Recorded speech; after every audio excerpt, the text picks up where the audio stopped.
और साथियों, आज हम लोग इकोनॉमिक सर्वे जो हुआ आया है अभी, उसके बारे में बात करेंगे। और ये बहुत इम्पोर्टेंट केवल फैक्ट वगैरह जो भी हैं वही देखेंगे। तो पहला क्या है, जीडीपी ग्रोथ। तो जो फाइनेंशियल ईयर 2027 का अनुमान है कि 6.8 से 7.2 के बीच में जीडीपी ग्रोथ रहेगी। और आईएमएफ ने बताया है कि चालू वर्ष मतलब 2026 के लिए 7.3 और फाइनेंशियल ईयर 2027 के लिए 6.4% जीडीपी ग्रोथ रेट रहेगी। विश्व बैंक ने बताया है कि चालू वर्ष के लिए 7.2% और फाइनेंशियल ईयर 2027 के लिए ये 6.5% रहने का अनुमान है। राजकोषीय अनुशासन यानी फिजिकल कंसोलिडेशन। तो फाइनेंशियल ईयर 2025 में राजकोषीय घाटा जीडीपी का 4.8% रहा, जो 4.9 के बजट अनुमान से कम था, मतलब कम है।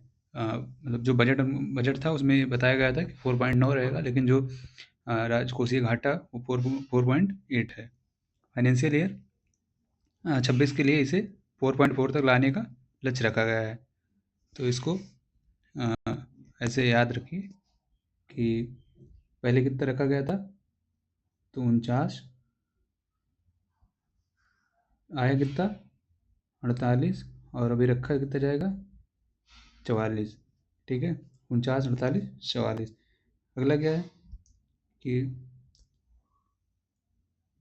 जो प्रमुख नीति और उसमें क्या सुधार किया जाएगा, कर सुधार वगैरह जो भी होंगे। तो सरकार ने कहा है कि हम क्या करेंगे, जो प्रत्यक्ष कर है वो अप्रैल से एक नया और आसान डायरेक्ट टैक्स कानून लागू किया जाएगा। जो राहत क्या होगी, तो आयकर यानी इनकम टैक्स और जीएसटी के ढांचे में सुधार पर जनता को राहत देने का प्रयास किया जाएगा। एफडीआई के नियमों को सरल बनाया जाएगा और दिवालिया ढांचे में बदलाव किया जाएगा। अगला पॉइंट क्या है, सरकार ने क्या कहा कि जो मैन्युफैक्चरिंग और आत्मनिर्भरता का रोड मैप है उसमें क्या क्या क्या सुधार किए जाएंगे। तो जो सेमीकंडक्टर है उसमें इस क्षेत्र में आत्मनिर्भरता को सर्वोच्च प्राथमिकता दी गई है।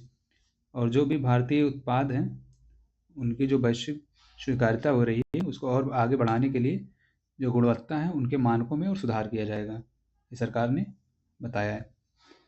अगला क्या है, सरकार ने कहा है कि जो मुद्रास्फीति की स्थिति है वो आरबीआई के अकॉर्डिंग वार्षिक मुद्रास्फीति 2% रहने की उम्मीद है, जो 4% के लक्ष्य से काफ़ी कम है।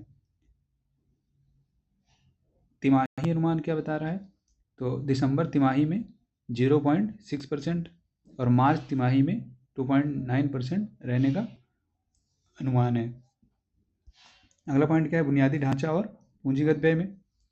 तो सरकार ने बताया कि जो फाइनेंशियल ईयर 2022 था उसमें जो खर्च 5.93 लाख करोड़ था वह फाइनेंशियल ईयर 2026 में बढ़ करके क्या हुआ 11.21 लाख करोड़ रुपए हो गया है। ये अनुमान सरकार ने लगाया है कि लगभग में इतना खर्च हुआ है। मतलब बुनियादी ढांचे और पूंजीगत व्यय में सरकार ने निवेश को बढ़ाया है।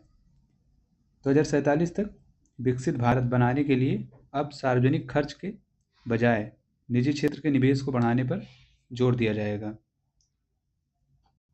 अगला पॉइंट क्या है, विनिर्माण क्षेत्र में सुधार। तो इसमें सरकार ने बताया कि फाइनेंशियल ईयर 2025-26 की पहली छमाही में उद्योग के सकल मूल्यवर्धित यानी जीबीए में 7% की वृद्धि दर्ज हुई, और यह वृद्धि मेक इन इंडिया और पीएलआई जैसी योजनाओं के सफल क्रियान्वयन का संकेत है।